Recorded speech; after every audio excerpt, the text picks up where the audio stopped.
From Royal Communications Incorporated, good evening and welcome to King's News Broom 45 minutes news about Liberia, Africa, and our one world. Today is Tuesday, October 21, 2025, and I'm Shema Dia presenting. In the headlines, former House Speaker, Councillor Fonante Kofa, proposes $25 million United States dollars for vulnerable Liberians Social Safety Net Fund, demands benefit cut, reduction of foreign travels, and limited vehicle purchases for officials of government. About 140 government officials remain non-compliant with asset declarations. Liberia Anti-Corruption Commission Executive Director, Councillor Alexandra Zoe, says the posture poses serious embarrassment for good governance and transparency. In us in the news tonight, former President George Weah rejects speculation regarding his health status, tells Liberians he is healthy and strong. Away from home, passengers were forced to jump from carriages in a train crash that killed 15 people in eastern Ethiopia, a local official has told the BBC. A drone attack has hit an area near the international airport in Sudan's capital, Khartoum, a day before it was set to resume domestic flights from the first time since war broke out in 2023. This plus a news bulletin, voices of those making the news at our package. We'll take a short break to be right back.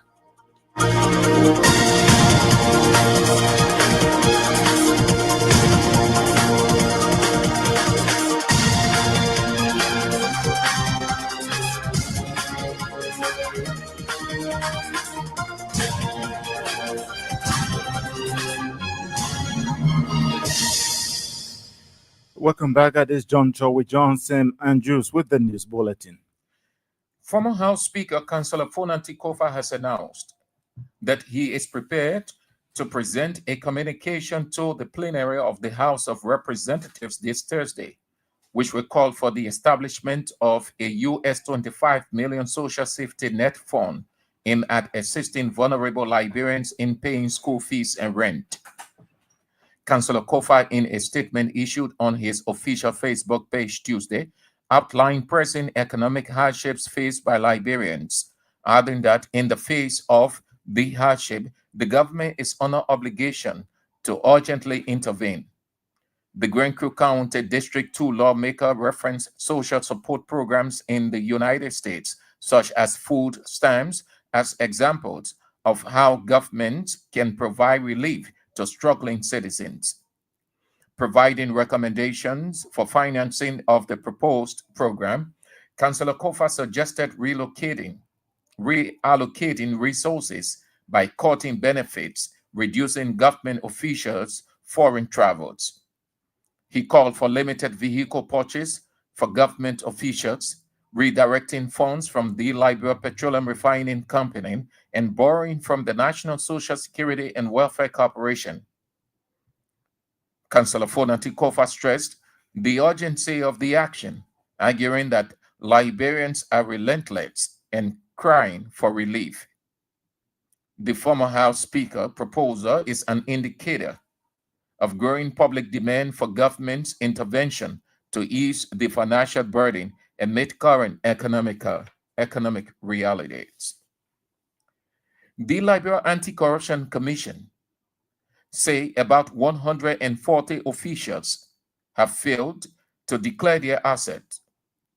The chairperson of LHCC, speaking at Mikiat Press briefing Tuesday, emphasized that these officials have deliberately refused to make their assets known following numerous calls by the commission.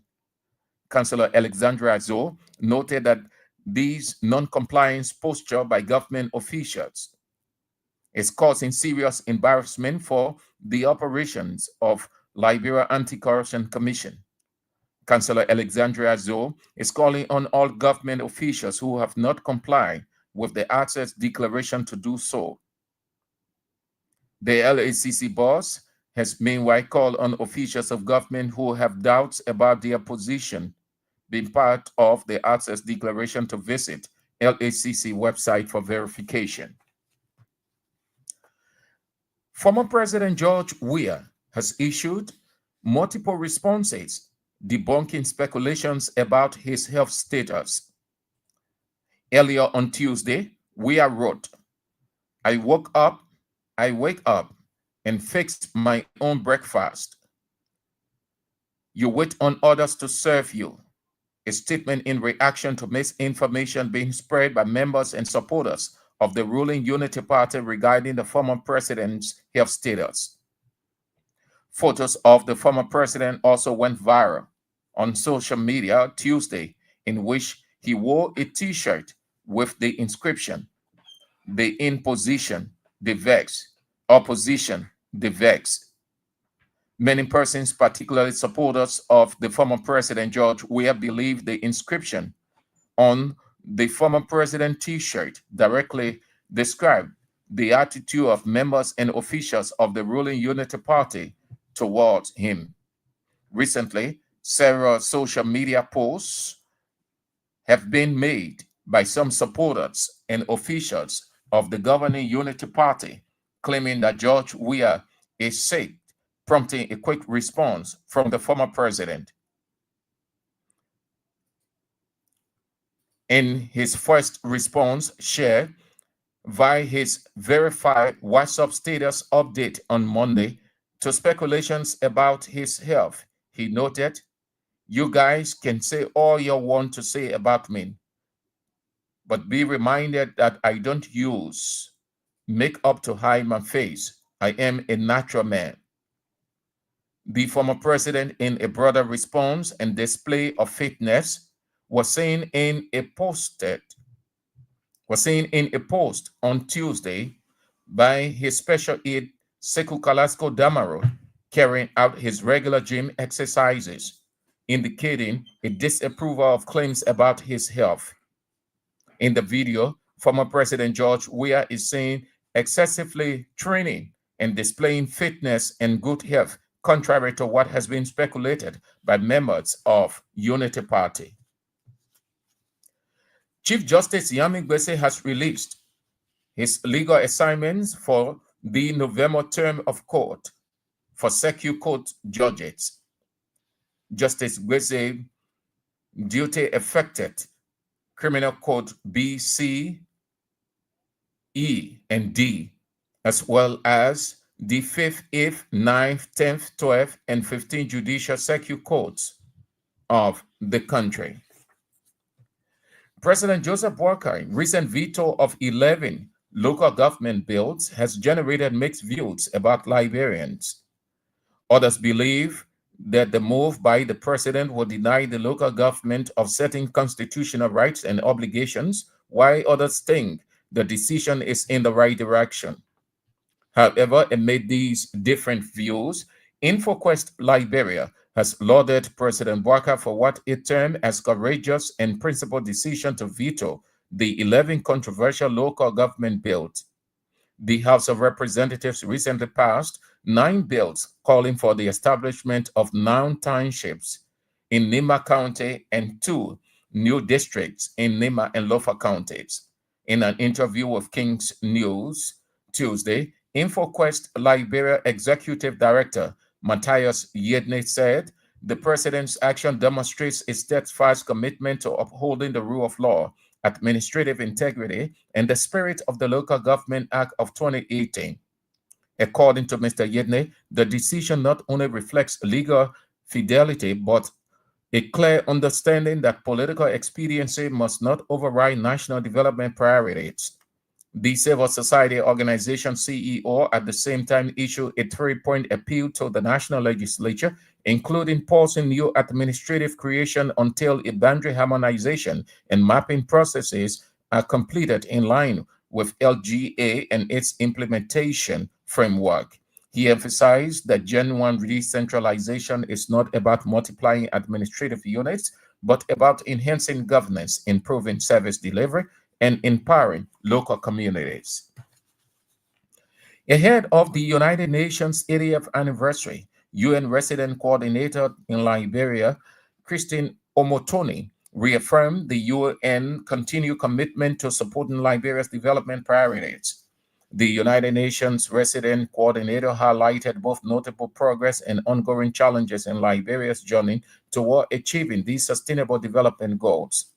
She informed reporters at MICAP briefing Tuesday about notable achievements in reducing under 5 mortality, increasing access to clean water, and expanding school feeding programs, terming Liberia's SDG index score as moderate but with marked progress. She acknowledged persistent development gaps, including poverty reduction, gender equality, infrastructure development, and climate resilience.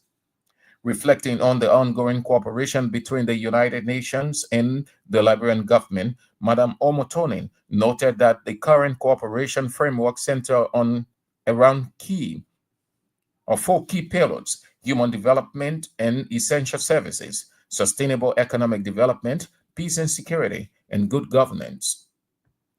She emphasized the importance of shaping a more inclusive and digitally responsive multilateral system. The UN resident coordinator reflected on 8 years of strong partnership between Liberia and the United Nations, Liberia, and the world to commemorate United Nations Day on October 24th.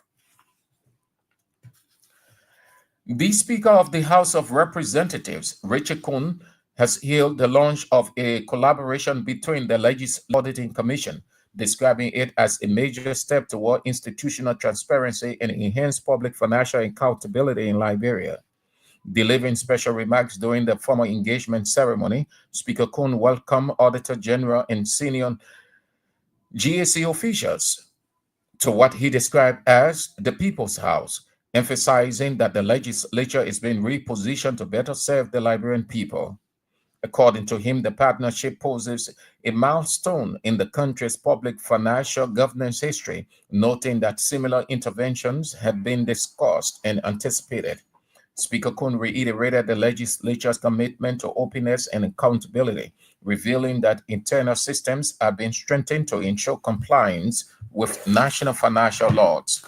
He noted that those reforms include the establishment of an internal audit secretariat and the rollout of an automated financial management system.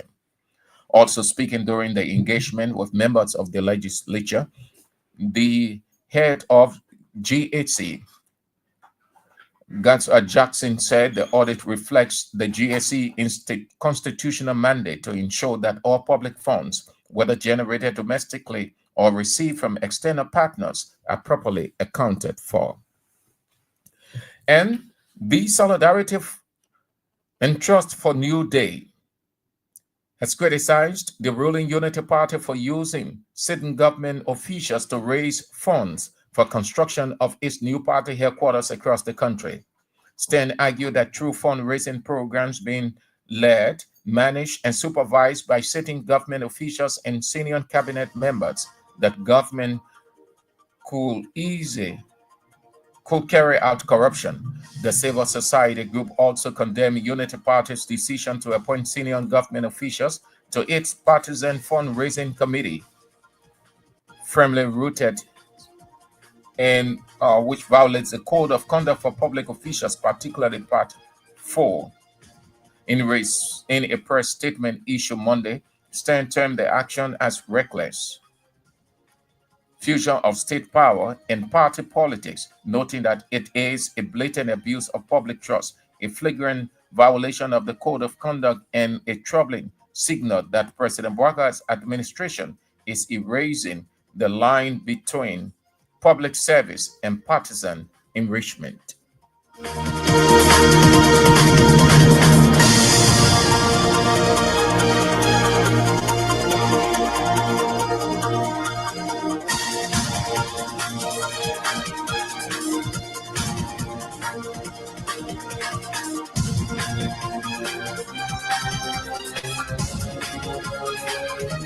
Sam Andrews with the news bulletin. The news bulletin is a regular feature on King's Newsroom. A reminder you're listening to King's Newsroom 45-minute news about Liberia, Africa, and our one world. Stories we following tonight. Former House Speaker Councillor Fonanti Kofa proposes $25 million United States dollars for vulnerable Liberians social safety net fund. demands benefit cut, reduction of foreign travels, and limited vehicle purchases for officials of government. About 140 government officials remain non-compliant with asset declaration. Liberia Anti-Corruption Commission Executive Director Councilor Alexandra Zoe says the posture poses a serious embarrassment for good governance and transparency.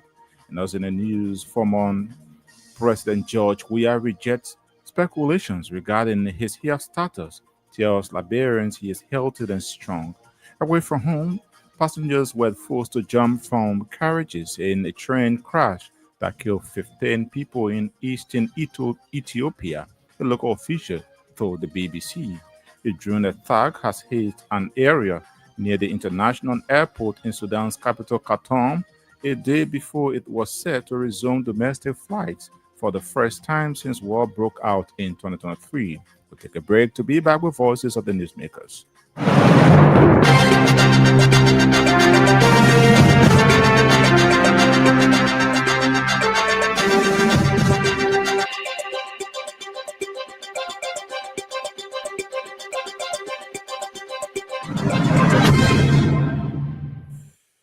Welcome back and thanks for being there. The Liberia Anti-Corruption Commission said about 140 officials have failed to declare their assets. The chairperson of the LACC, speaking at MICAD press briefing Tuesday, emphasized that these officials have deliberately refused to make their assets known following numerous calls by the commission. She noted that this non-compliance posture by government officials is causing serious embarrassment for the smooth operation of the commission. So for non-compliance, we identify a total of 140 officials. And I would like to say here again, this 140 officials, I need you to pay attention to the number because this is something I've been reporting for the past 2 months. We have some officials who are in Monrovia and just refuse to comply. But we will, by December, we will put the final listing for 2025 or let everybody know who are these non-compliant officials. So if you are a non-compliant official, if you know you are occupying government position, including board members, any position that is www.lacc.gov.lr, go to the place that says publication, download our regulation and read, and make sure you fall when you fall in that position, please come and declare your asset. So we have been also talking about verification process. We can safely conclude that we are drafting our final report. This exercise has been ongoing for a while now, and the reason is because we've been collaborating with other institutions. So we've been collaborating with the LRA, we've been collaborating with Centra, we've been collaborating with the National Business Registry, and we all know getting information, getting documents, all of these, all of institution is a bit difficult because we do a lot of manual paperwork, so to go into the archive, pull a document, it takes a while. But we will be coming up with our final report. We'll be coming up with a lot of reports for 2025 in the last quarter. So this closes the issue of our asset declaration, except maybe I will take specific questions later on. Liberia Anti-Corruption Commission Executive Director Councillor Alexandra Zoe, they're speaking during BCAT press briefing earlier on today. President Joseph Boakai recent veto of 11 local government bills has generated mixed views. Others believe the move from the president intend to deny the local government of certain constitutional rights and obligations, while others think the decision is in the right direction. However, amidst these different views, InfoQuest Liberia has lauded President Joseph Boakai for what it termed as a courageous and principled decision to veto 11 controversial local government bills. In an interview with King's Event Tuesday, InfoQuest Liberia's executive director, Matthias Yinen, said the president's action demonstrates his steadfast commitment to upholding the rule of law, administrative integrity, and the spirit of the Local Government Act of 2018. InfoQuest commends His Excellency President Joseph Yuman Boaka for his courageous decision to veto the 11 bills recently passed by the National Legislature seeking to establish now 9 townships in Nimba County and 2 new districts in Nimba and Lofa counties. The president's action demonstrates an unwavering commitment to upholding the rule of law, administrative integrity, and the principles of Local Government Act of 2018, the cornerstone of Liberia's ongoing decentralization and governance reform process. In his communication to the House of Representatives, President Boaka correctly cited administrative and statutory deficiencies in the proposed bills. Specifically, Section 12.4.2 of the Local Government Act of 2018 sets clear and non-negotiable criteria for the establishment of new townships, including a minimum population threshold of 10,000, the availability of waste management, educational and health facilities, sports and recreation centers, cemetery grounds, transportation and communication systems, and functioning business and social services. Section 3.9 of the Act further mandates the demarcation and harmonization of boundaries before the creation of any new local government subdivision.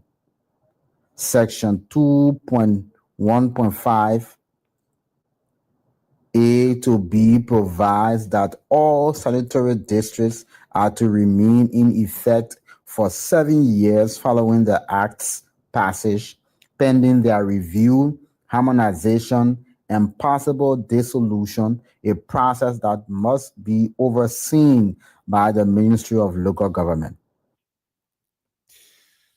The civil society organizations, who at the same time issued a 3-point appeal to the national legislature, including pausing new administrative creations until all boundary harmonization and mapping processes are completed in line with the LGA and its implementation framework.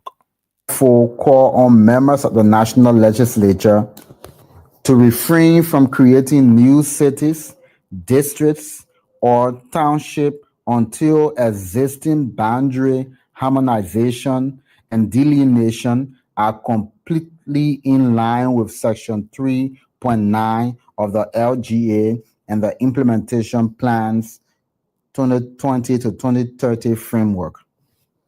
2.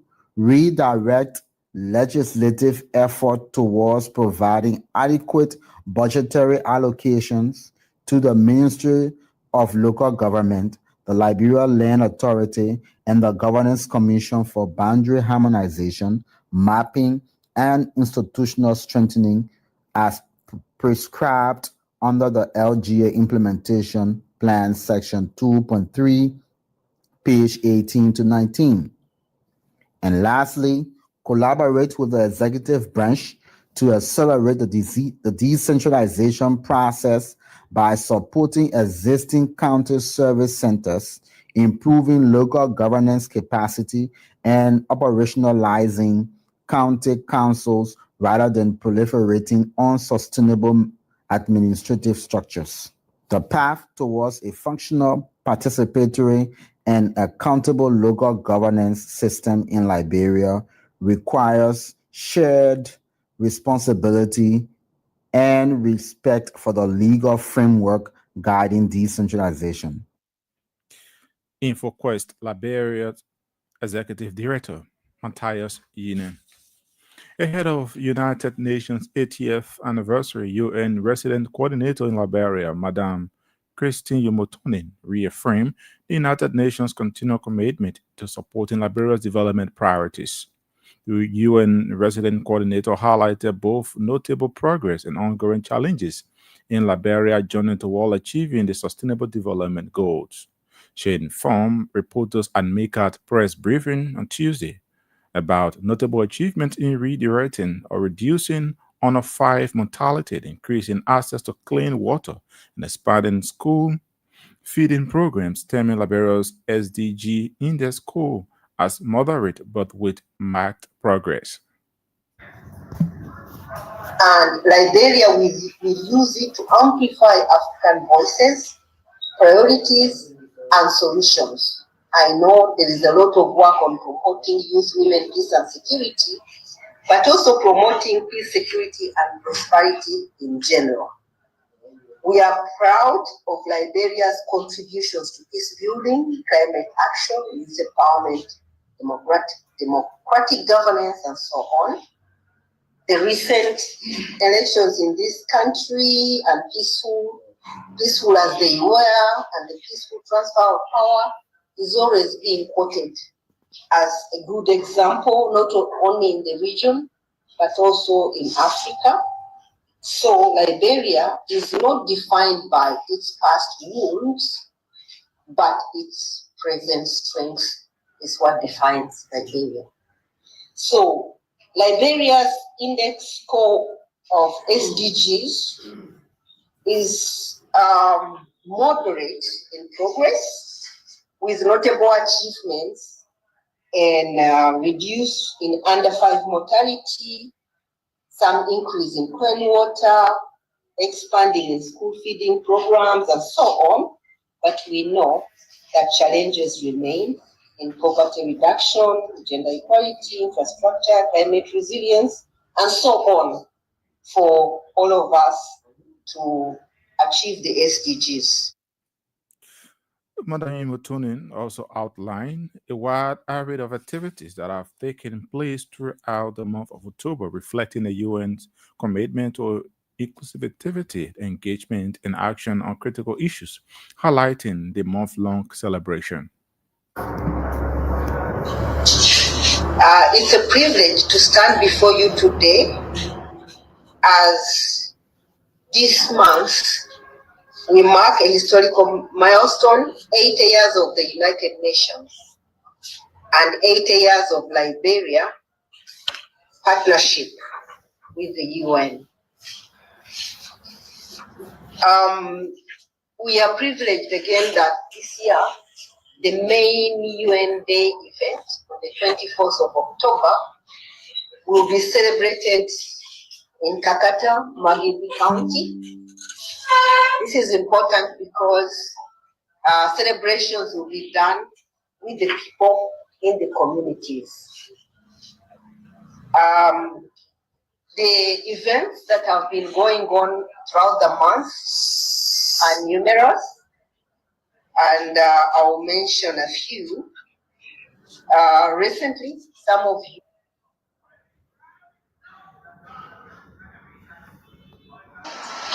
had been on drugs and stopped drugs, giving testimony as ambassadors of change. And we had some of them also play out the UN, Model UN. We had Climate Action Week, where we cleaned the city and also planting trees. We have a health week that actually started today. Most of you can go to the ministerial complex and measure your heartbeat and check your health status for free, the health week. But we will also do a health walk. UN resident coordinator in Liberia, Madam Christine Yomotoni, there speaking. A reminder you're listening to King's Newsroom, 45-minute news about Liberia, Africa, and our one world. Stories we following tonight. Former House Speaker Councillor Fonati Kofa proposes $25 million for vulnerable Liberians Social Safety Net Fund, demands benefit cut, reduction of foreign travels, and limited vehicle purchases for officials of government. About 140 government officials remain non-compliant with asset declaration. Liberia Anti-Corruption Commission Executive Director Councillor Alexandra Zoe says the posture causes serious embarrassment for good governance and transparency. Former President George Weah rejects speculations regarding his health status, tells Liberians he is healthy and strong. Away from home, passengers were forced to jump from carriages in a train crash that killed 15 people in East Ethiopia. A local official has told the BBC a drone attack has hit an area near the international airport in Sudan's capital, Khartoum, a day before it was set to resume domestic flights for the first time since war broke out in 2023. We'll take another break to be back with more voices.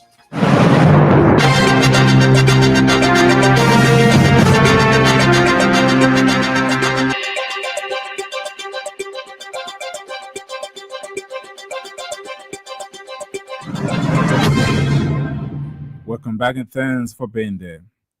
Speaker of the House of Representatives Rachel Cohn has hailed the launch of a collaboration between the National Legislature and the General Auditing Commission, describing it as a major step toward institutional transparency and enhanced public financial accountability.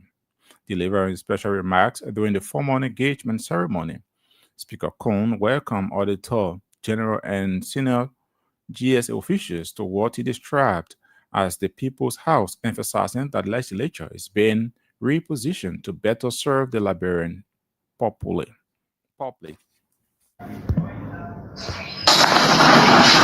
This is the People's House, and we are preparing the People's House for the people's comfort. And to return the People's House to the people, it is true transparency. Kindly join me as I extend a warm welcome to the Auditor General and distinguished officials of the Auditor General Commission as they have come to commence this historic engagement with the legislature. Let me state from the start that the House of Representatives shows you of its fullest cooperation and support throughout this system audit and review process. We consider your presence here as a milestone in strengthening public financial management and reinforcing accountability. This exercise marks the first time in post-war Liberia, and for sure, arguably, this is the first time in our nation's legislative history that the legislature is undergoing a system audit or review. For many years, such an intervention was spoken of, debated, and hoped for, but it is only now, under this leadership, that it is becoming a reality. For this, honorable colleagues, we are grateful for your support and your commitment to transparency. Speaker Cohn reiterated the legislature's commitment to openness and accountability, revealing that internal systems are being strengthened to ensure compliance with national financial laws. The system audit will help identify gaps, recommend reforms, and set the stage for the establishment and roadmap for our financial operations. To further institutionalize accountability, the legislature is in the process of establishing an internal audit secretariat and setting up an automatic financial management system. These efforts are geared towards ensuring full compliance with the applicable public financial laws, including the PFM law and the PPCC law. Honorable colleagues, fellow citizens, let me stress most importantly that the General Auditing Commission is acting fully within its statutory authority as provided under Section 2.13C and G of the GSC Act, which I don't intend to quote now. But we want to reassure the public that under my leadership, the House of Representatives is committed to openness, transparency, and accountability. Also speaking, a General Auditing Commission head Gashaw Jackson said the audit reflects GSC's constitutional mandate to ensure that all public funds, whether generated domestically or received from external partners, are properly accounted for. I would like to begin by congratulating the Speaker for inviting the Office of the Auditor General to exercise the mandate of the Office of the Auditor General to ensure that transparency and accountability is exercised over the use of public funds. As the Speaker indicated, this in the memory of the General Auditing Commission is the inaugural audit of the House of Representatives. The purpose of this audit is consistent with the mandate of the Office of the Auditor. As he indicated, the Office of the Auditor General is charged with the responsibility of auditing all public funds. Public funds, by simple definition, means all funds that are given to the government and people of Nigeria by stakeholders, all funds that are collected by the government of Nigeria, and all funds that are expended by the government of Nigeria. So the legislature is inclusive in that mandate when we are defining public funds. Now, we are going to perform a system audit. Why are we performing a system audit? We are performing a system audit because this is the first time a audit is being performed at the legislature. So our initial risk assessment and professional assumption is that the relevant financial management systems and controls, the relevant financial instruments that we should be assessing to perform a full-scale compliance audit or financial statement audit may not be available at the legislature. Commissioner of GAC, Gashaw Jackson. Earlier, you heard the voice of House Speaker Richie Nagwekon. Several school-going children in the PHP community and Lane Street areas are appealing to the national government through the Environmental Protection Agency to take urgent action to reduce environmental pollution, threatening their safety and well-being. Speaking to King's FM Tuesday, students predominantly from the Kongoro Christian Foundation Academy expressed deep frustration over what they describe as toxic pollution affecting both communities. One of the students who spoke through our reporter is Mariama Fofana. So community one, taking our community like and send some people and change the community too, like and affect people outside. You can see if you go beyond the school place, people can see them all aspects different there. So it's just we are going to know. Because every time we are taking the It's a industry that was going to for all of community. people can be passing. I just want to tell them to clean our environment clean.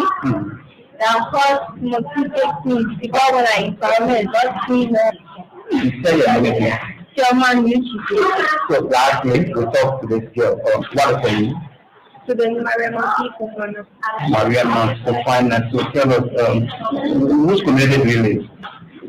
from the And tell us little about your community. How is Lynn Street? This is not good because of the police. If I'm coming from the school, it's safe. From the Sunni? Yeah. This very living house. Yeah. So have you been able to tell anybody about this? I've been able to talk to my neighbors about it. They are still working to me, but I can't clinic then for innocent. So as a child, and you say they kind of toxic to Bangladesh and teach our students. What harm is very important? Why encourage a person? A positiveness or health.